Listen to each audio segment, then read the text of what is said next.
Shalom Bapak Ibu yang kasih Tuhan, selamat pagi. Haleluya.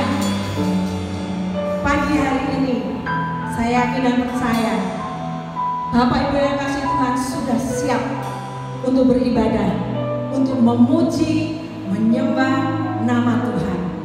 Mari Bapak Ibu yang kasih Tuhan, dengan segenap hati kita, dengan hati yang tulus, dengan hati yang rindu kepada Tuhan, kita mau merendahkan hati kita di hadapan Tuhan. Kita mau bersyukur karena Tuhan Yesus sungguh baik. Haleluya. Mari Bapak Ibu yang kasih Tuhan, pagi hari ini kita mau datang kepada Tuhan, bersyukur untuk kasih setia Tuhan di dalam hidup kita. Kita akan berdoa terlebih dahulu.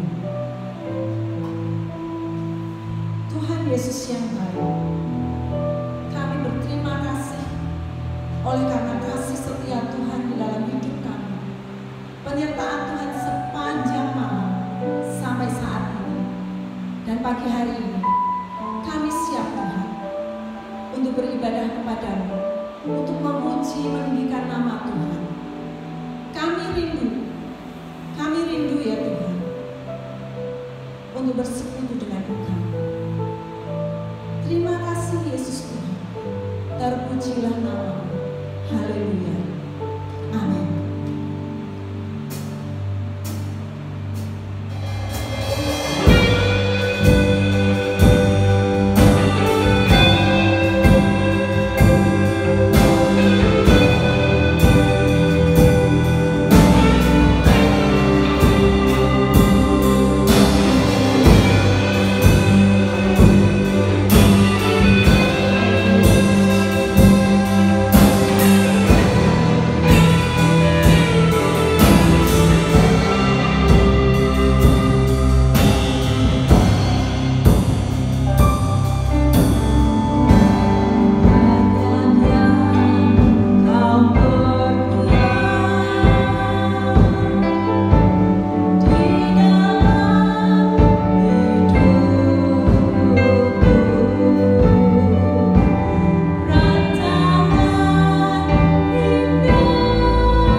hanya Tuhan Yesus yang layak dipuji dan dipuji.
meninggalkan kita. Dia tahu sekecil apapun kebutuhan kita, Tuhan Yesus pasti sediakan. Dia selalu menolong kita tepat pada waktu Tuhan. Kasih Tuhan tidak pernah berkesudahan dalam hidup kita. Mari Bapak Ibu yang kasih Tuhan, kita mau ingat pertolongan-pertolongan Tuhan yang luar biasa di dalam hidup kita. Hari demi hari, minggu demi minggu, bulan demi bulan, tahun demi tahun, Tuhan Yesus tetap menyertai kita. Haleluya. Dia selalu menjaga kita. Dia selalu menolong kita. Dia Yesus yang terus pelihara hidup kita di sepanjang hidup kita. Amin. Haleluya. Kita naikkan pujian ini. Haleluya Yesus. Musim akan selalu berganti, kasih Tuhan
berdoa.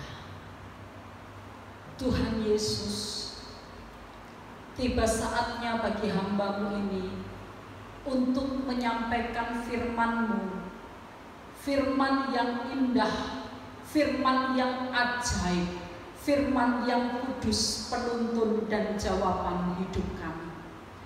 Tolonglah hamba-Mu ini ya Allah, supaya sanggup menjalankan tugas ini dengan baik hanya oleh pertolongan-Mu.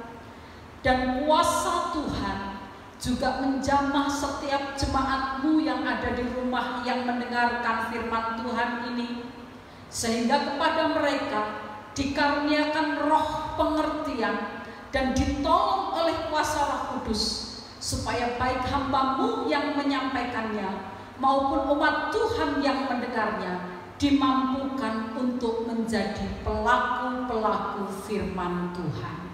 Dalam rahmat dan anugerah Tuhan Yesus Kristus, kami siap mendengarkan kebenaran firman-Mu. Haleluya. Amin. Shalom semua jemaat Tuhan.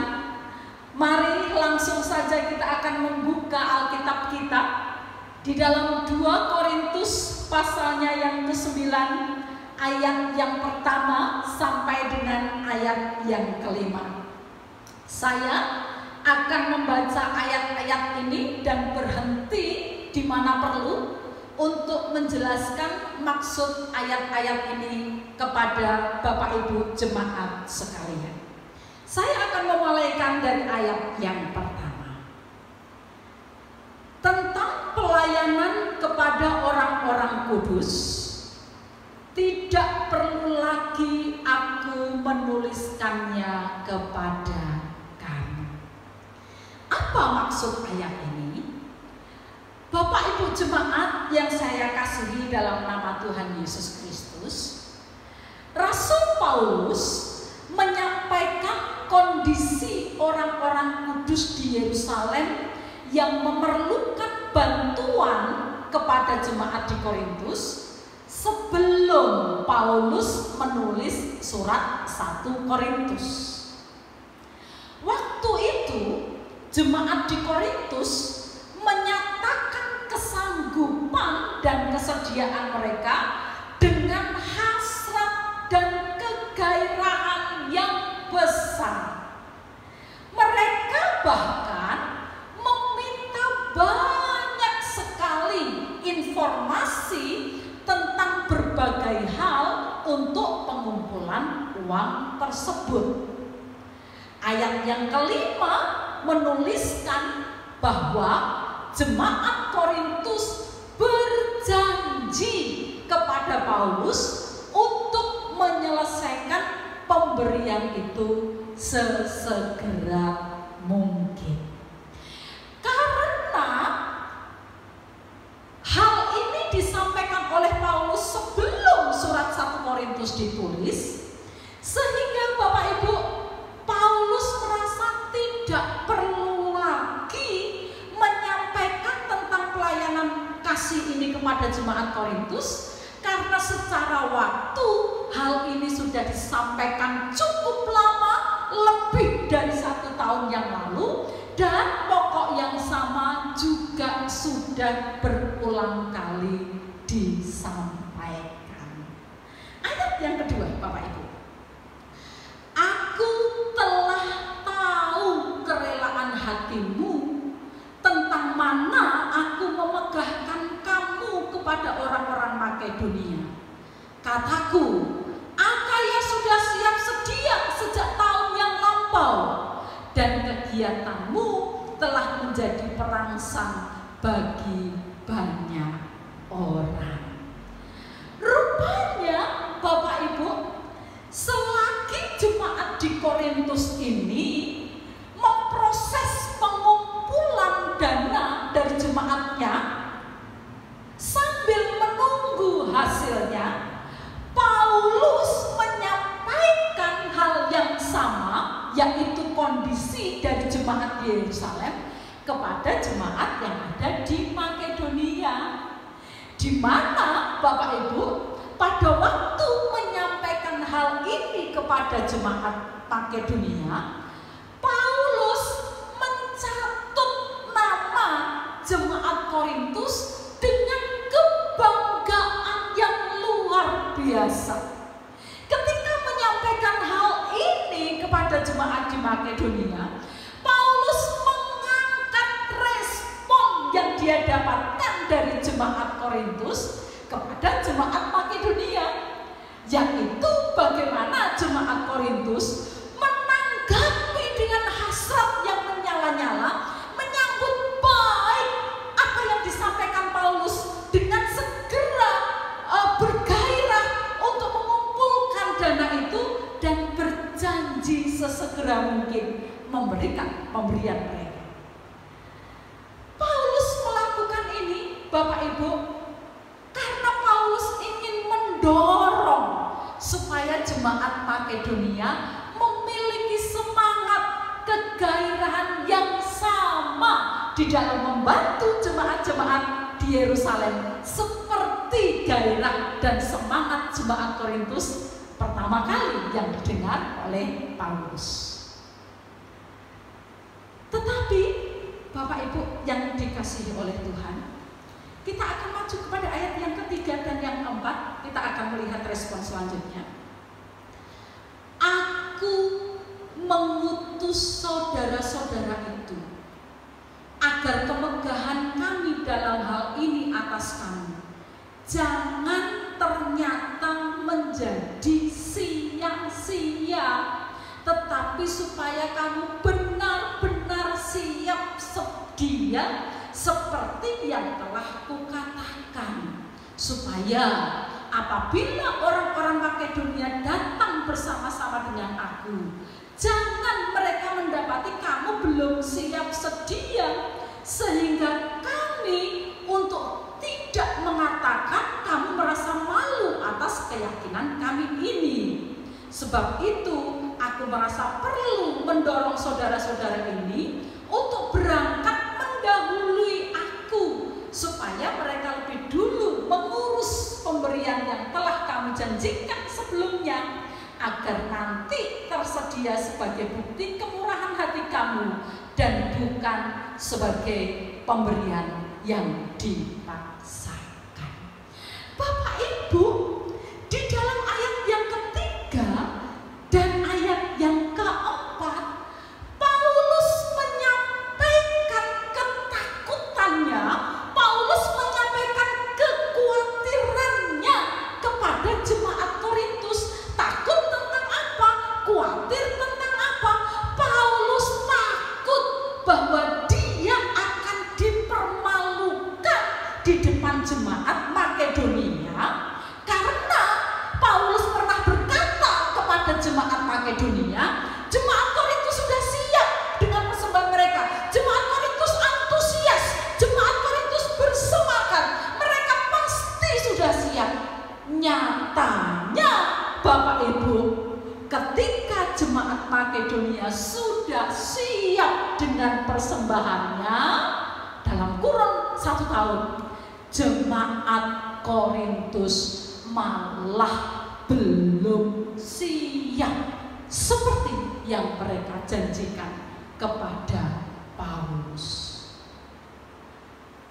Bukannya membiarkan atau meninggalkan jemaat Korintus dalam pelayanan kasih ini, Paulus justru mengutus beberapa teman-temannya ke Korintus. Untuk apa Bapak Ibu?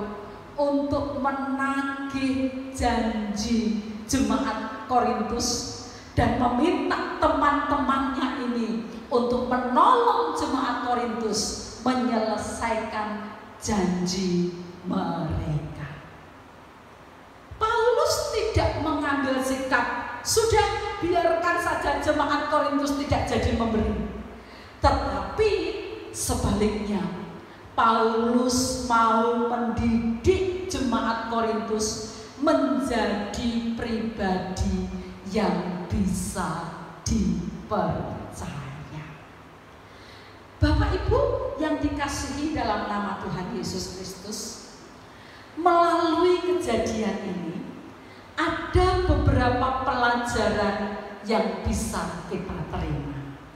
Yang pertama, Bapak Ibu, belajar dari sikap jemaat Korintus yang ketika mendengar penyampaian Korintus tentang kekurangan jemaat di Yerusalem, mereka merespon dengan cepat, menanggapi dengan cepat, antusias yang cepat, semangat yang bernyala-nyala dengan cepat.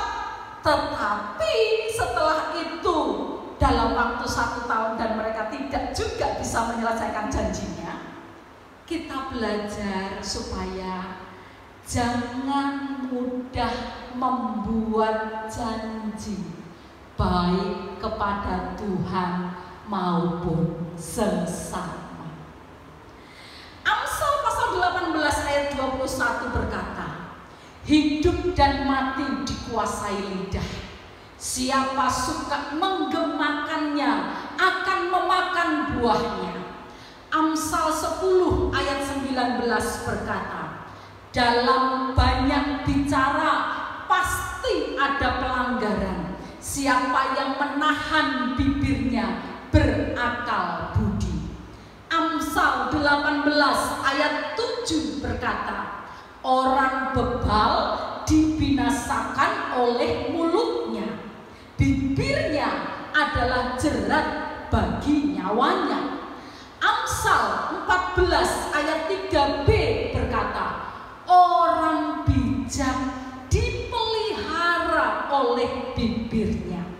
Amsal 21 ayat 23 berkata, siapa memelihara mulut dan lidahnya, memelihara diri dari kesukaran.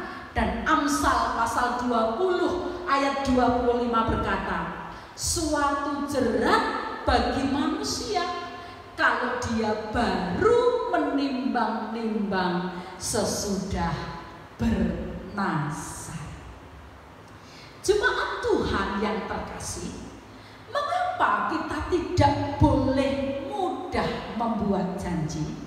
Kita akan melihatnya dari posisi dua belah pihak.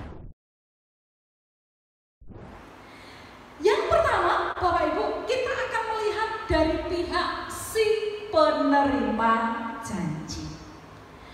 Bagi pihak yang menerima janji, Bapak Ibu, janji itu memberi kepada mereka harapan yang besar.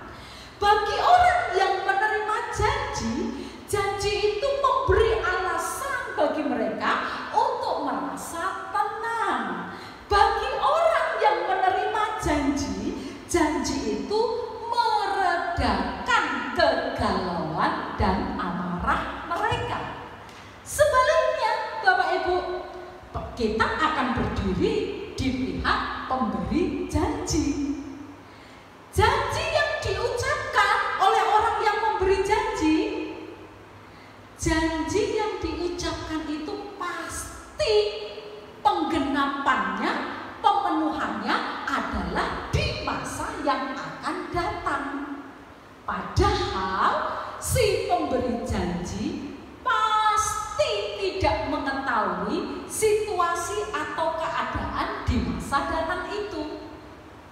Baik situasi dirinya sendiri, baik situasi keluarganya, maupun situasi lingkungan saat dia harus memenuhi janjinya itu.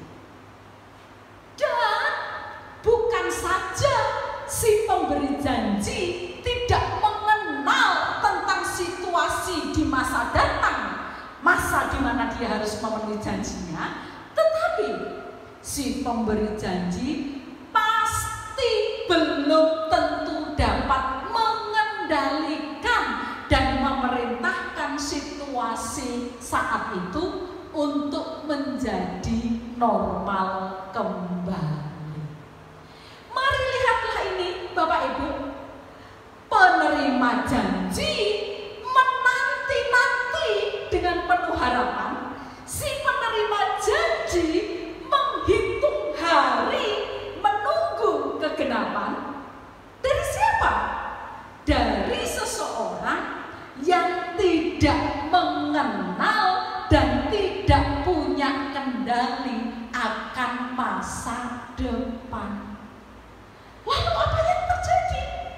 Yang terjadi adalah penundaan, daftar alasan, janji baru, kebohongan, penipuan, marah, jengkel, panas hati, hubungan yang rusak, dan akhirnya hilangnya kepercayaan. Jadi baik saya maupun Bapak Ibu sekalian, melalui firman Tuhan ini, melalui perilaku jemaat di Korintus, kita diajar jangan mudah berjanji. Baik itu kepada pasangan, kepada anak, kepada orang tua, kepada saudara, kepada kerabat, kepada teman, kepada sahabat, kepada tetangga, apalagi berjanji kepada Tuhan. Pembelajaran yang kedua, Bapak Ibu, terkait dengan nats yang kita baca hari ini, bagaimana kita melihat sikap dari seorang Paulus ketika sudah menunggu 1 tahun janji dari jemaat Korintus untuk sesegera mungkin menyelesaikan janji mereka, tetapi tidak juga digenapi. Lalu Paulus mengambil sikap untuk mengirimkan teman-temannya, menagih janji mereka, membantu mereka menyelesaikannya. Apa yang kita pelajari? Bahwa saya dan Bapak Ibu sekalian bertanggung jawab dengan janji yang telah kita buat. Amsal 12 ayat yang ke-19 berkata demikian. Bibir yang mengatakan kebenaran tetap untuk selama-lamanya, tetapi lidah dusta hanya untuk sekejap mata. Amsal 10 ayat 9 berkata, siapa bersih kelakuannya, aman jalannya, tetapi siapa berliku-liku jalannya akan diketahui.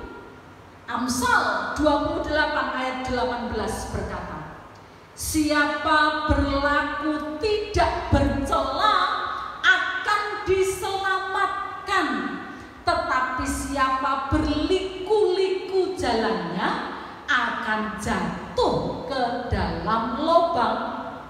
Amsal 28 ayat 20a berkata, orang yang dapat dipercaya mendapat banyak berkat.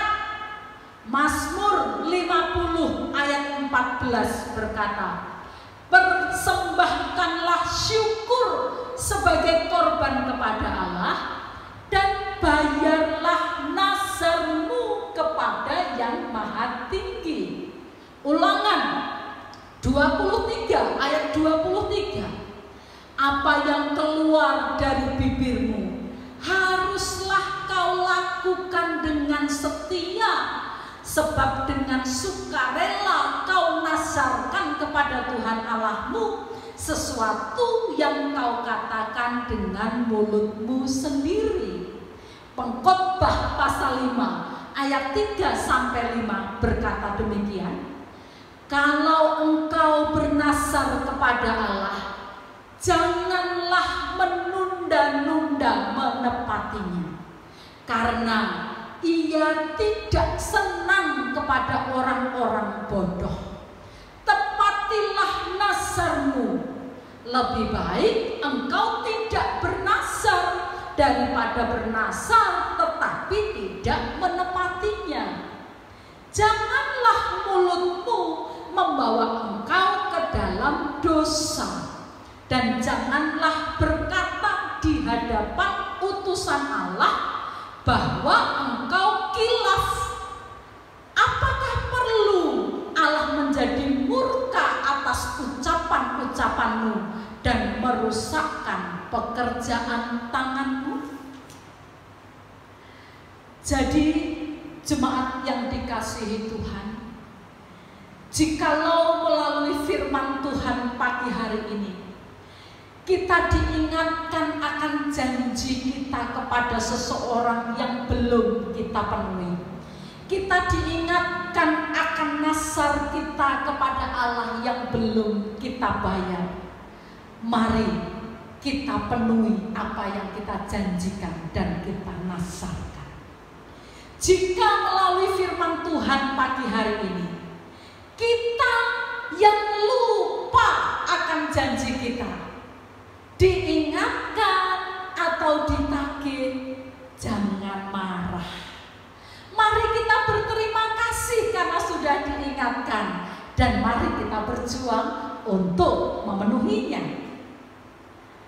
Namun jika melalui firman Tuhan pagi hari ini Bapak Ibu diingatkan akan janjinya, nasarnya, tetapi benar-benar tidak mampu menepatinya dengan alasan apapun, permohonan maaf, permintaan pengampunan yang penuh dengan penyesalan perlu dilakukan.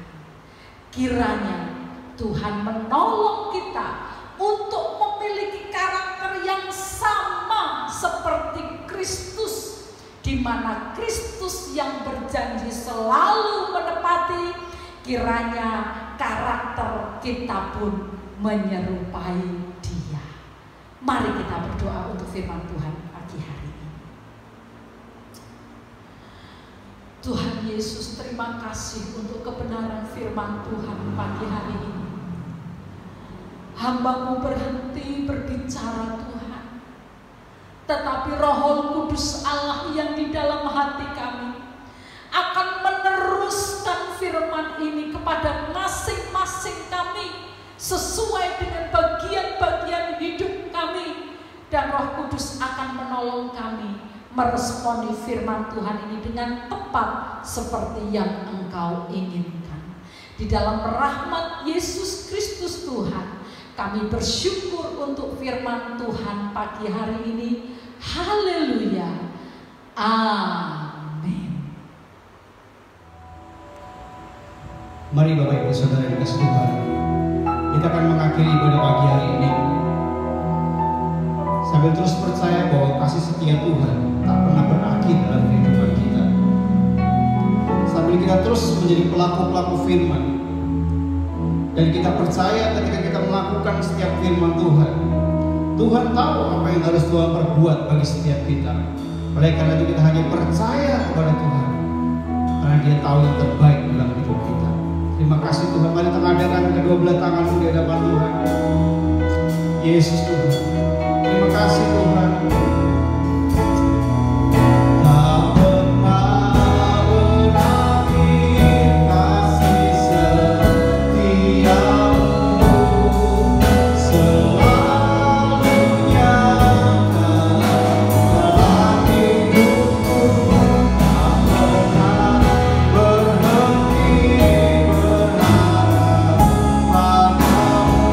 Yesus, Kau segala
terjadi, kami tidak akan pernah berhenti berharap kepada Yesus Kristus Tuhan kami. Karena kami percaya pengharapan kami di dalam Tuhan tidak pernah mengecewakan. Oleh karena itu Tuhan, kami mau beraktivitas kembali kepada aktivitas kami masing-masing, dalam keluarga kami, dalam pekerjaan kami.